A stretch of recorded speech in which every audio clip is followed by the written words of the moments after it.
حسین حقانی کا جو خط ہے اوپن کورٹ ٹرائل ہوا تھا نا, کچھ چھوٹا ٹرائل تھا. ایک بندہ ایک خط لکھتا ہے, اپنے ایک دوست کو دیتا ہے, اپنے ایک دوست کو خط لے کے کہتا ہے کہ جاؤ اس کو دو, کس کو, امریکہ کے جوائنٹ چیف آف سٹاف کو, اور جوائنٹ چیف آف سٹاف سے کہتا ہے کہ بھائی جان ہماری فوج سے جان بچاؤ, اور جب ہم فوج سے جان بچاؤ گے اور اس سے ہم بچ جائیں گے, ہم بتائیں گے کہ انہوں نے کس کس کو پناہ دیا ہوا ہے, ہم مولا عمر کو بھی مروائیں گے, ہم جناب اس کو امان زواری کو بھی مروائیں گے, ہم نیوکلیر ایسٹس کی جوائنٹ وہ بھی کرائیں گے. یہ اوپن ہوا نا, پبلک نے دیکھا نا, یہ قاضی فائز عیسیٰ اس کا سربراہ تھا نا, 2 جج تھے نا, اب بھی کر لو. آج حسین حقانی کا نام عزت سے کوئی لیتا ہے؟ نہیں لیتا. ٹھیک, کل جب اس کی نکلے گی تو جو بھی غلطی ہوگا اس کا نام عزت سے نہیں لیں گے, لیکن جتنی دیر کرو گے اتنے ہی چیزیں نکلیں گی. آپ کی 4 پریس کانفرنس ہو جائیں. ایک اور بار بتاؤں آپ, 4 قسم کے کراؤڈ ہیں پاکستان کے اندر. اچھا, پہلا کراؤڈ تھا جو امریکہ کا, وہ فیس کیا تھا اس کو مشرف کو, وہ فیس کیا تھا مولوی نے. وہ مولوی اس طرح کا تھا, اس کو کہہ دیا یہودی ایجنٹ, اس نے کہا یہودی ایجنٹ, اس نے کہہ دیا فلانا ایجنٹ, وہ بندوق لے کے نکلے ہوئے تھے, تلوار لے کے نکلے تھے, بڑی آسانی سے آپ اس کو کرپ کر سکتے تھے. آپ کی مدد کو ایم ایم اے آ گئی, آپ نے چلا لیا. ٹھیک, آپ نے بڑی آرام سے ان کو دہشت گرد کہہ دیا. دوسرا کراؤڈ آیا, 3-3.5 سال آپ نے گالی کھائی نون لیگ سے, جلسوں میں کھائی, جلوسوں میں کھائی. آن ریکارڈ ہیں لوگ کو کہتے تھے کہ جب تک فوج ساتھ نہ ہو, اسٹیبلشمنٹ ساتھ نہ ہو, عدم اعتماد نہیں ہے, شاہد خان عباسی اس کے اوپر سب کچھ کھائی آپ. اب ہے پی ٹی آئی کا کراؤڈ. پی ٹی آئی کا کراؤڈ کون سا ہے؟ ریلیٹیولی پڑھا لکھا ہے. وہ بلیٹنٹ انٹرونشن اور کانسپریسی میں فرق سمجھتا ہے کہ کیا ہے, اس کو پتا ہے کوئی زیادہ فرق نہیں ہوتا. وہ سمجھتا ہے کہ وہ پڑھا لکھا کراؤڈ ہے, جس کو آپ کہتے ہیں برگر کلاس ہے نا, لیکن وہ برگر کلاس ایک پڑھے لکھے کراؤڈ جو ہے کوئی بات سننے کو تیار ہی نہیں. میں وہی کہتا ہوں, عمران خان صرف عمران خان کی بات سننے کو تیار ہے.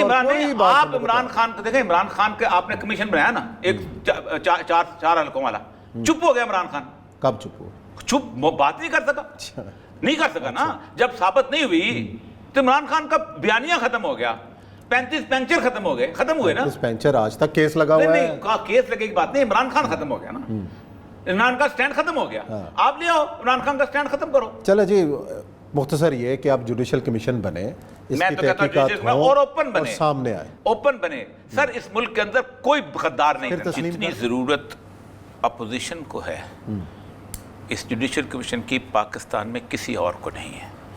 مجھے ایک شخص بلیم کرتا ہے کہ میں سازش کے ذریعے برس سے اقتدار آیا ہوں, تو مجھے ہی اپنا داغ دھونا چاہیے, اور مجھے ہی سب سے حکومت کو, اب تو حکومت ہو گئی جو بھی اس وقت جو بھی حکومت کو دھونا چاہیے کہ برس سے اقتدار آیا. اور آئی ایس پی آر 6 بیان اور دے دے, یہ وضاحت نہیں ہو سکتی, ناممکنات میں سے. آئی ایس پی آر کا کپ آف ٹی ہی نہیں ہے ڈپلومیٹک لینگویج. اچھا, ڈپلومیٹک لینگویج جن لوگوں کا کپ آف ٹی ہے وہ اس کو انٹرپریٹ کرتے ہیں, اور دنیا پوری میں انٹرپریٹ ہوتی چلی آ رہی. مداخلت فارن آفس کے لیول پہ ہوتی ہے, سازش سی آئی اے کے لیول پہ ہوتی ہے. صحیح. مداخلت سی ہوتی ہے کہ آپ کسی شخص کو کہیں تم یہ کرو اور یہ نہ کرو, اور اگر تم نے ایسا کیا تو پھر ہم تمہیں دیکھیں گے, یہ ہوگی مداخلت. لیکن اگر ایسا ہو جائے, اس خط کے مطابق ہو جائے, تو اس کا مطلب ہے کہیں کو سازش پک رہی تھی جس کا دھواں ڈپلومیٹک لینگویج میں آیا ہے. اب تو کانٹینٹ کے حساب سے 2 چیزیں کلیئر ہو گئیں. نہ کسی نے ڈینائی کیا کہ اس میں یہ نہیں لکھا ہوا تھا کہ عدم اعتماد آ رہی ہے, نہ کسی نے یہ ڈینائی کیا کہ یہ لکھا ہوا تھا کہ عمران خان کی حکومت ختم ہو جائے تو ہم کر لکاٹیں. یا تو جی ایس پی آر صاحب انکار کر دیتے کہ یہ لفظ نہیں لکھے ہوئے تھے. نہ کسی نے یہ انکار کیا کہ ڈونلڈ لو نے یہ نہیں لکھوایا تھا. سب یہ بھی طے ہو گیا کہ اس نے لکھوایا تھا, اور یہ بھی طے ہے کہ وہ سائفر میسج آیا تھا.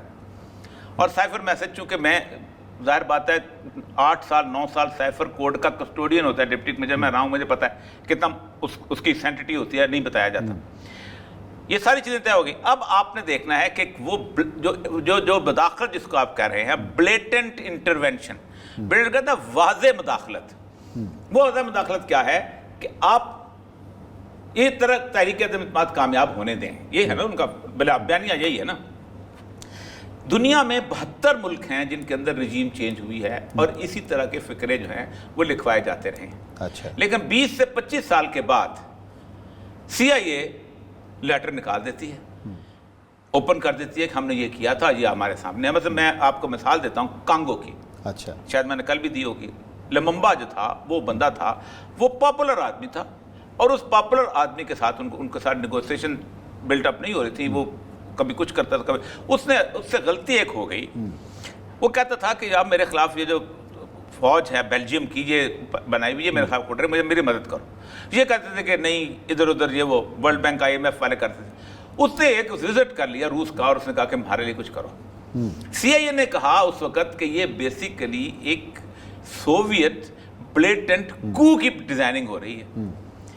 اس کے خلاف اسمبلی کے اندر باقاعدہ خریداری کی گئی, عدم اعتماد کی تحریک آئی, اور وہ بیچارہ جو ہے وہ بھاگ گیا. اچھا یہاں وہ تو بات آپ کی صحیح ہے, یہاں پہ عمران خان صاحب ایسا کیا کر رہے تھے کہ ان کو بغاوت کے ذریعے؟ نہیں یہ تو یہی تو میں کہتا نا کہ وہ تو ان پاپولر تھے, اپنا مہنگائی کے ہاتھوں عوام رو رہے تھے, بالکل ایسے بندے کو ہٹا کے اتنا اوپر لے ایسا کیا کر رہے تھے کہ وہ بندہ ڈاؤن سلائڈ جا رہا ہے, اس کی پاپولیرٹی ختم ہو رہی ہے, اچانک اپوزیشن اپنے پاؤں پہ کلاڑا مارتی ہے, اس کو پھر زندہ کر دیتی ہے. تو وہ بات ہے کیا اس کا مطلب میٹر جب تک آپ انویسٹیگیشن نہیں کریں اور اوپن نہیں جوڈیشری, اور میں کہتا ہوں اوپن کریں.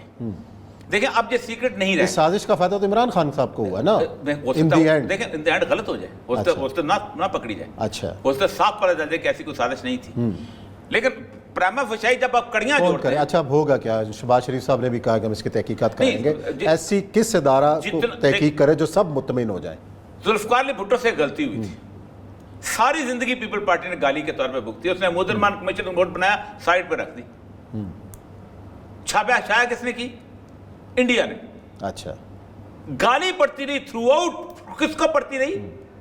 ان لوگوں کو جو اس کے اندر رسپانسبل تھے, نام ہی نہیں تھا ان کا. ہم اس وقت کہتے تھے کہ اے پاکستان کے سجیلے جوان اس کو چھایا کر دو, کچھ بھی نہیں ہوگا. اور وہ زمانہ تھا اس وقت ضیاء خان کو گالی پڑ رہی تھی, 4 گالیاں اور پڑ جاتی, آپ کلیئر ہو جاتے. جتنا کسی چیز کو چھپایا جائے گا اتنا ہی خراب ہوگا.